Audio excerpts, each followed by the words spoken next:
ఉమ్మడి నెల్లూరు జిల్లాలోని వెంకటగిరి నియోజకవర్గంలో ఎమ్మెల్యే కురుగుల రామకృష్ణ ఇటు ముఖ్యమంత్రి సహాయ నిధి చెక్కులను పంపిణీ చేశారు. నియోజకవర్గంలోని అన్ని మండలాలకు సంబంధించిన చాలామంది బాధితులకు ఈ యొక్క ముఖ్యమంత్రి సహాయ నిధి చెక్కులు పంపిణీ చేశారు. అనంతరం ఇటు కురుగుల రామకృష్ణ మీడియాతో మాట్లాడుతూ చంద్రబాబు నాయుడు ఇటు సంక్షేమం అదేవిధంగా పేదవాళ్ళ యొక్క ఆరోగ్యం రెండు దృష్టితో చూస్తూ ఎంతో సేవ చేస్తున్నారని చెప్పి అన్నారు. కష్టకాలంలో ఉన్న ఈ యొక్క రాష్ట్రాన్ని చంద్రబాబు నాయుడు, నారా లోకేష్, పవన్ కళ్యాణ్ ముగ్గురు కూడా కూటమిగా ఏర్పడి ఇటు రాష్ట్రాన్ని అభివృద్ధి పదంలో పరుగులు పెట్టిస్తుందని చెప్పి కురుగుల రామకృష్ణ అన్నారు. గత వైసీపీ ప్రభుత్వంలో దారుణమైన పరిస్థితులు ఉన్నాయని, అలాంటి పరిస్థితుల్లో ముఖ్యమంత్రిగా బాధ్యతలు చేపట్టిన చంద్రబాబు నాయుడు ఎంతో అభివృద్ధి చేస్తూ సంక్షేమాన్ని అదేవిధంగా అభివృద్ధిని రెండు కళ్ళతో చూస్తూ పరుగులు పెట్టిస్తున్నారని చెప్పారు. ఇటు నియోజకవర్గంలోని అన్ని మండలాల్లో చాలా మందికి ముఖ్యమంత్రి సహాయ నిధి చెక్కులు పంపిణీ చేయడం ఆనందంగా ఉందని చెప్పారు.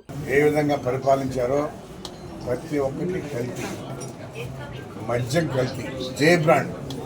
ఆ మద్యం తాగినటువంటి వాళ్ళు ఈరోజు హాస్పిటల్ పాలైపోయి చాలామంది చనిపోయారు. ఇది రాష్ట్ర ప్రజలందరికీ కూడా తెలుసు. ఈరోజు అలాంటి పరిస్థితులు లేవు. ఏవైతే కంపెనీలు ఉన్నాయో స్వచ్ఛమైనటువంటి మందు అమ్ముతున్నారో, ఎలాంటి జబ్బులు లేవు. గత ప్రభుత్వంలో చేసినటువంటి పాపాలు ఆయన స్వార్థం కోసం ఆయన తాడేపల్లి ఇంటికి చేరే విధంగా ఆ జేబ్రాలను అమ్మించి కొన్ని వేల కోట్లు సంపాదించాడు. అట్లాంటి ఉద్దేశాలు మా ముఖ్యమంత్రికి లేవు. దాన్ని కప్పిపుచ్చుకునే దానికోసం ఏదేదో మాట్లాడుతున్నారు. అదేవిధంగా లడ్డు కల్తీ స్పష్టంగా చెప్పారు. ఇది అసలు సిసలైన నెయ్యి కాదు, ఫలాందని చెప్పలా, కల్తీ ఉంది అని కాకు కూడా ఇచ్చారు, రిపోర్ట్ ఇచ్చారు. మరి దాన్ని కప్పుచ్చే దానికోసం మన హెరిటేజ్ని తీసుకొచ్చారు. హెరిటేజ్లో ఎలాంటి అవకతవకలు లేవు. ఇన్ని సంవత్సరాల నుంచి జరుగుతూ ఉంది. ఎక్కడ కూడా ఒక చిన్న రిమార్క్ లేదు, చేయాల్సిన అవసరం కూడా లేదు. మన ముఖ్యమంత్రి స్పష్టంగా చెప్తా ఉంటాడు, తప్పు చేయాల్సిన అవసరం లేదు. అందుకని ఆయన దాని గురించి కూడా పట్టించుకోరు. అది ఎప్పటి నుంచో చేసుకుంటున్నారు. దాన్ని చూసుకునేవాడు మేనేజర్లు ఎవరు ఉన్నారు, అది వాళ్ళే చూసుకుంటారు. ఈ రోజుకి హెరిటేజ్ మీద ఎలాంటి రిమార్కులు లేవు. ఇవి ఈ లడ్డూల గురించి చెప్పినప్పుడు దానికి కావాలని చెప్పేసి హెరిటేజ్లో కలిసి చెప్తున్నారు. ప్రజలు చెప్పాలి, ప్రజల వైపు నుంచి రావాలి. దీని ప్రజల నుంచి వచ్చింది. అయ్యా ఆ రోజు టేస్ట్ వేరు, ఈరోజు టేస్ట్ వేరు, ఈరోజు లడ్డు బ్రహ్మాండంగా ఉంది అని చెప్పి చెప్తా ఉన్నారు. దాన్ని మీరు తెలుసుకోండి. మరి చాలామంది కూడా దాని మీద ఉన్నారు, ఎంక్వైరీ చేస్తున్నారు. ఆ చేసేవాళ్ళు కూడా క్లియర్గా చెప్తున్నారు. కాబట్టి మీరు తప్పు చేసి దొంగనట్టుంది, కానీ ఇది మంచి పద్ధతి కాదు.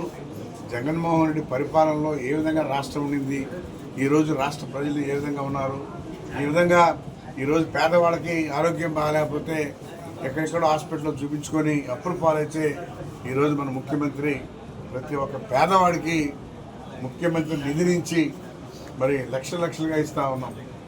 ఇప్పుడు కూడా చూశారు, 41 చెక్కు ఈరోజు 37-38 లక్షలు ఈరోజు ఇచ్చాం.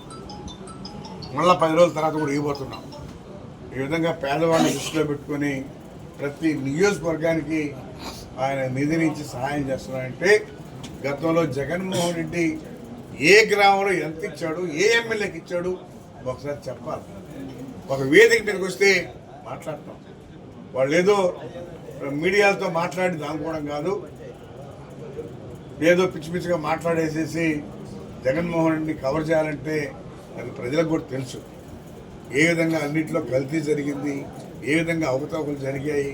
మరి ఆయన అన్ని వేల కోట్లు, 100 కోట్లు ఆయన అప్పు చేశాడు. ఎక్కడైనా రోడ్లు వేసాడా, డెవలప్మెంట్ ఉండిందా, ప్రజలు చూశారు. మరి ఆయన తప్పు పెట్టిపోయాడు. మరి డెవలప్మెంట్ ఉంటే మరి పలానా దగ్గర రోడ్డు వేసాడు చేశాడు అనుకోవాలా. ఎక్కడ కట్టడం మట్టేసిన దాఖలాలు కూడా లేవు.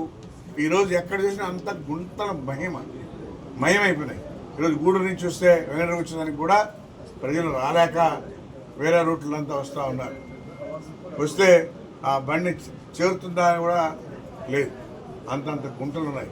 అలాంటి రోడ్లు ఇప్పుడు మళ్ళా సరి చేయాలంటే మన దగ్గర రాష్ట్రంలో డబ్బులు లేకపోయినా మన ముఖ్యమంత్రి కష్టపడి కేంద్రం నుంచి కేంద్ర సహాయ సహకారాలు తీసుకొని అన్ని రోడ్లు వేయాలనే ప్రాంతం ఉన్నాం. మరి గతంలో చేసి ఉండొచ్చు కదా ఈ రోడ్లు. ఆ రోజు పంట గుంతలే ఇవి. ఆ రోజు ఎందుకు రోడ్లు చేయలేదు? ఎక్కడ ఒక రోడ్డు చేయలేదు. ఇటు ఈ రోడ్డు కానీ అటు సైదాపురం పోతే సైదాపురం నుంచి మన పొదలకూరు రోడ్డు బ్యాగ్ పొడికి ఆడ కూడా ప్రజలు పోలేకపోతా ఉన్నారు.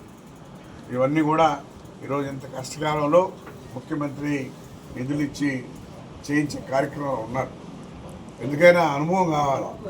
ఏమి లేకుండా ముఖ్యమంత్రి అయిపోయి ఈ రాష్ట్ర ప్రజల మీద భారం పెట్టాడు కానీ ఆయన ఇక్కడ సుఖపెట్టింది ఏమి లేదని చెప్పి కూడా తెలియజేస్తాం.